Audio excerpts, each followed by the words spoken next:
I gave 8 years of my life to that company. I stayed late, never complained, and always took the toughest assignments, quietly holding the team together while others chased credit.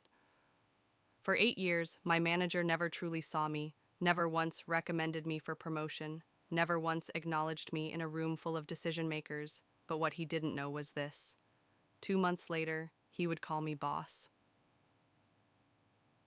No yelling, no revenge speech. No told you, so just me walking into the executive boardroom with a strategy plan in hand. He stood to start the meeting, like he always did.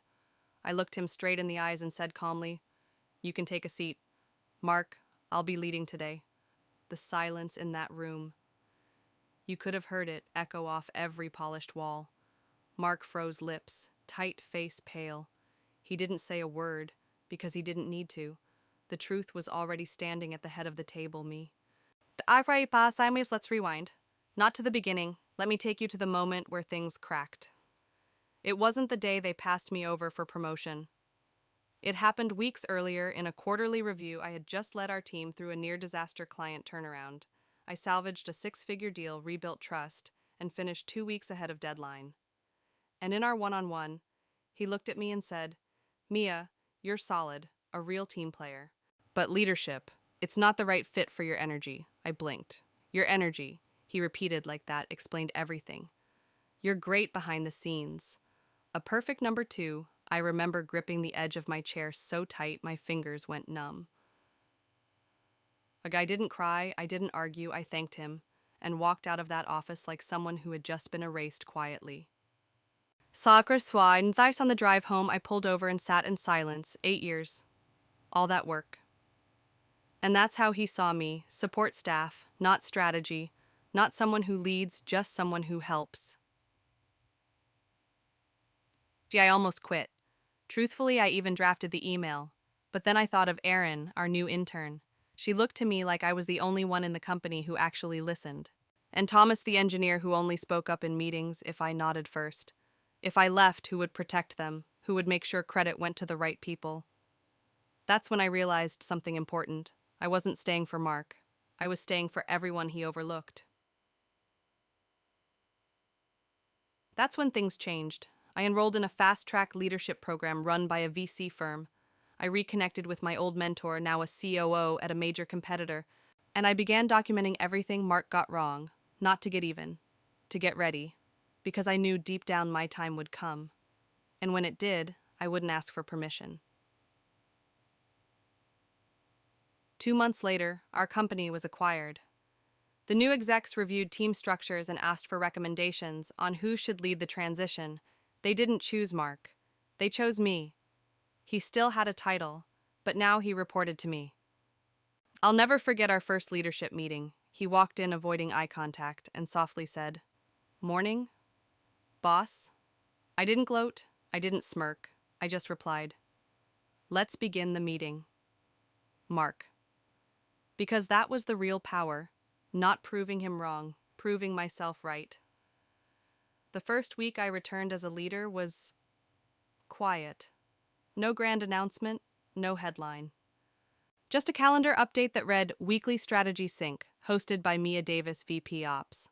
I watched as people's eyes darted from that line to me, then back again like they weren't sure if it was a typo or a test. And Mark. He sat at the end of the table, arms folded, lips pursed, pretending he wasn't reading the agenda I had created from scratch. It was awkward, but also satisfying, because no matter how uncomfortable he looked, I wasn't here to make him feel small. I was here to make this place better. Still, the shift in power wasn't seamless. People didn't know how to treat me. Some were overly formal, like I'd turned into someone different. Others were hesitant, waiting to see if I'd change now that I had a title. And Mark. He kept his tone neutral, polite, professional. But beneath it, I could sense the edge. During meetings, he'd say things like, "That's one approach," or "We tried something similar last year and it didn't quite work." Never overt. Just enough to plant doubt. I knew exactly what he was doing, and I knew better than to bite. So instead of reacting, I delivered results. I called 3 underutilized team members into my office. All 3 had been passed over like I once was. I handed each of them ownership over a key initiative. Let's shake up the hierarchy, I said. Let's show them quiet doesn't mean incapable. Their faces lit up in a way I hadn't seen in a long time. And the best part, they delivered. Deadlines were met, clients responded, and real people started coming to me for input. Not because I was their boss, but because I listened, because I made space, because I remembered what it was like to be invisible. But that one afternoon, I passed by the kitchen and overheard two junior employees talking. "She's not like the others," one whispered. "She actually shows up. You can tell she knows what it's like to be us." That nearly brought tears to my eyes. Because that was the exact reason I stayed when I wanted to quit. And now I could feel the tide turning. Not just for me, but for everyone who had been dismissed or overlooked. Mark didn't say much those first few weeks, but one day after a meeting where I overrode one of his outdated policies, he lingered behind. "You've come a long way," he said carefully. I nodded. "No thanks to you." He smirked, almost amused. "I underestimated you." "No," I said, locking eyes with him. "You defined me by what you couldn't see, and I stopped letting that be my limit." Then I walked out, calm, composed, and in control. Embracing flying courage, that night I stayed late, not because I had to, but because I wanted to. I looked around the office, the same office where I used to sit quietly in the background waiting to be chosen. Now I was leading. Not loudly, not arrogantly, but with purpose, and that was enough. It started with a calendar conflict. Mark scheduled a meeting at the same time as mine. Same team, same department. And he didn't invite me. I only found out because one of the project managers messaged me directly. "Hey, are we supposed to go to Mark's meeting or yours?" That's when I knew he wasn't done testing me. He'd been quiet since the promotion. Polite, careful, but passive-aggressive defiance. That was his language. It wasn't just about meetings. He began CCing executive leadership on basic status updates, ones that used to go directly to me. He sent follow-up clarifications after I made decisions, as if to suggest something had been missed. He was trying to show them he still had influence, that I was in over my head, and truthfully, some days I almost believed him. I'd walk into meetings where half the room still looked to him for approval. I'd speak and see his eyebrow raise just enough to sow doubt.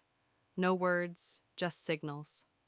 And the worst part, I still remembered how I used to look to him, like he had all the answers, like his silence meant wisdom. Now I saw it clearly. His silence had always meant control.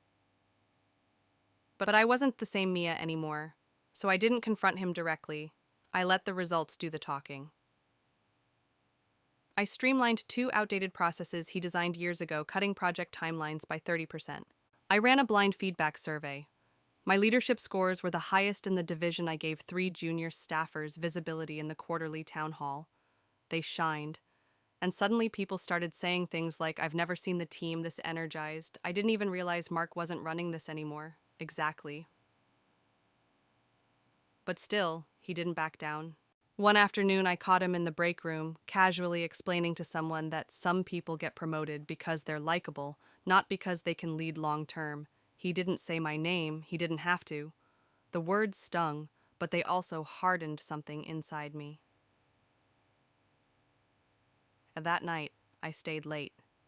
Again, I pulled up a document I'd started months ago, if I ran this team. It had started as notes, little things I'd change if anyone ever asked.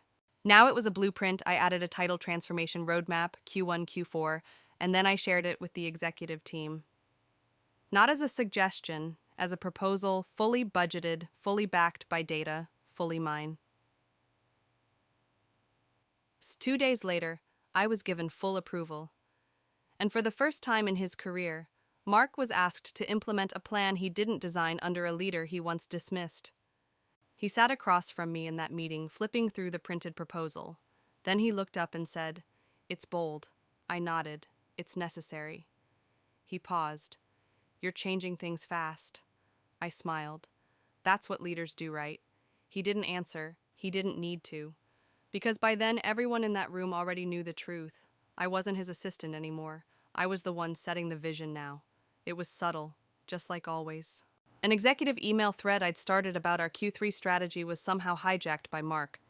He responded, all shifted the tone, reframed two of my decisions as department consensus, and attached a revised version of the plan, one that diluted everything I had proposed, one that conveniently looked like it had come from him.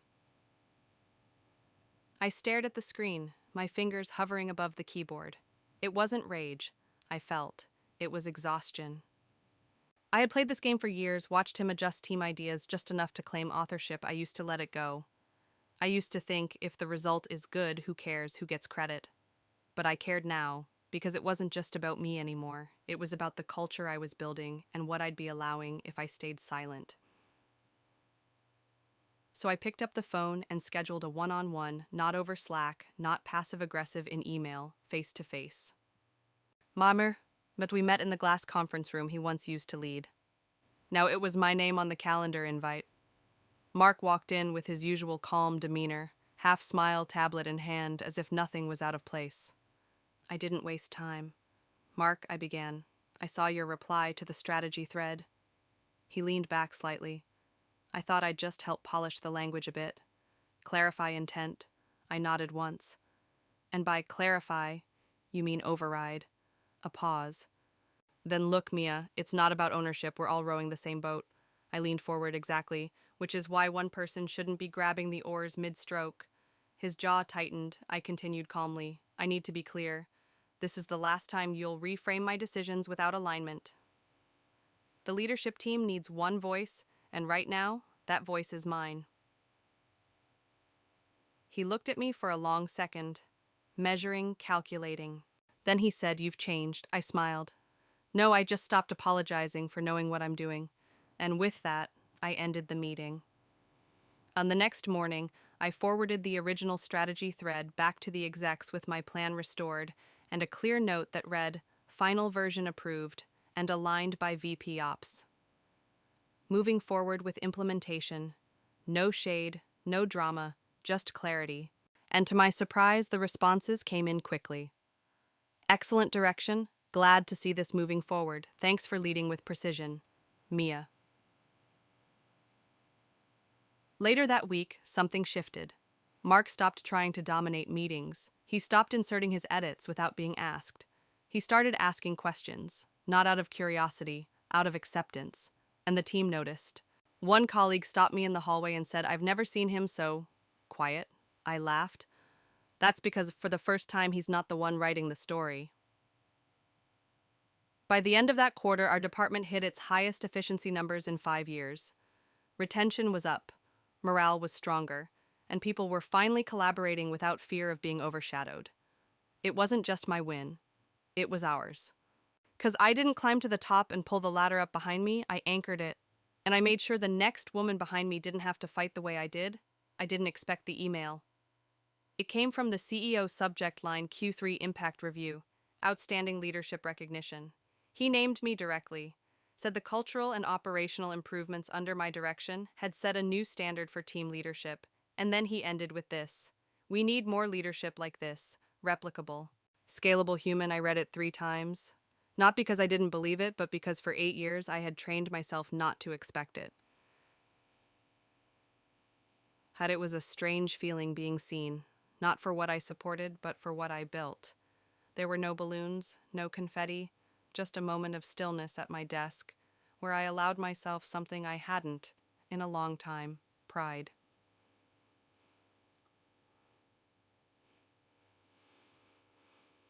Word spread quickly. Colleagues I hadn't spoken to in months stopped by to say congrats. 2 new hires requested one-on-ones to learn from my journey. And in the middle of all that, I noticed something else, Mark. He didn't say anything directly, but I saw him linger outside my office twice that week. Once he even paused like he might knock. He didn't. But that was fine. I wasn't waiting anymore. Instead, I focused on what I now had the power to do: lift others. The way no one had lifted me, so I pulled up the internal performance dashboard and filtered for consistently strong performers without leadership visibility. 3 names stood out, and one of them was Devin. Devin had been at the company nearly as long as I had. Quiet, brilliant, overlooked. He wasn't flashy. Didn't play the politics. And for that, he'd been passed over again and again. Sound familiar, I invited him to coffee. He looked surprised when I asked Devin. I said, "Have you ever considered stepping into a lead role?" He blinked. "Honestly, I stopped hoping for that a long time ago. Don't I said you're exactly the kind of leader this place needs?" He didn't have a polished answer, just a quiet, stunned nod. Cause 2 weeks later, I announced Devin's promotion to lead project strategist. The room went still. A few smiles, a few wide eyes, but none more than Mark's. He glanced at Devin, then at me, and for the first time since I'd taken over, I saw something in his eyes I hadn't before. Not resistance, not resentment. Regret. After the meeting, Mark approached me. "You always saw something in him, didn't you?" he asked. I paused. "No," I replied. "I just looked harder than you ever bothered to." He nodded slowly, and then quietly. "You're doing good work, Mia." I didn't gloat. I didn't smirk. I just said, "Thanks, Mark." Then I walked away because now I had more leaders to build. Recognition is nice, but impact, that's what lasts. And the most powerful thing I've learned is this. The greatest leaders aren't the ones who climb highest. They're the ones who remember what the bottom felt like and build bridges for others to rise. The offer came on a Tuesday. I was reviewing budget projections when our CEO walked into my office, shut the door, and sat across from me with a look that said, "This isn't just another conversation." He didn't waste time. "Mia, we want you to step into the Chief Operating Officer role." Just like that. The title, the salary. The seat at the table I used to stare at from across the glass. My first reaction, pride. Then immediately after, pause, because something in me didn't feel ready to say yes. Not because I wasn't qualified, but because, for the first time, I felt something tugging me in a different direction. I didn't give him an answer that day. Instead, I walked the halls of the office I'd helped transform. The place where I once felt invisible, now filled with voices that had finally learned to speak up. I passed by Devin's desk. He was leading a strategy session, confident and steady. Aaron, once too shy to speak in meetings, was pitching to clients. Layla was mentoring new interns. It was everything I had fought for. But the truth, I had already done what I came here to do. Later that evening, I sat on my balcony with a cup of tea and opened a folder I hadn't touched in over a year. Blueprint. Independent Leadership Consultancy. It was a dream I had shelved back when I thought I'd never even get promoted, let alone rise above the person who said I couldn't. But now I had experience. Proof. A story to tell. And people who believed in me.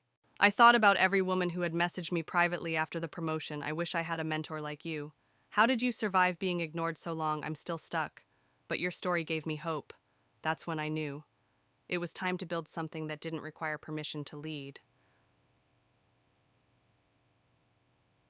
The next morning, I walked into the CEO's office and sat across from him. "Thank you," I said. "Truly," he nodded. "You've earned it, Mia. We want you here for the long term."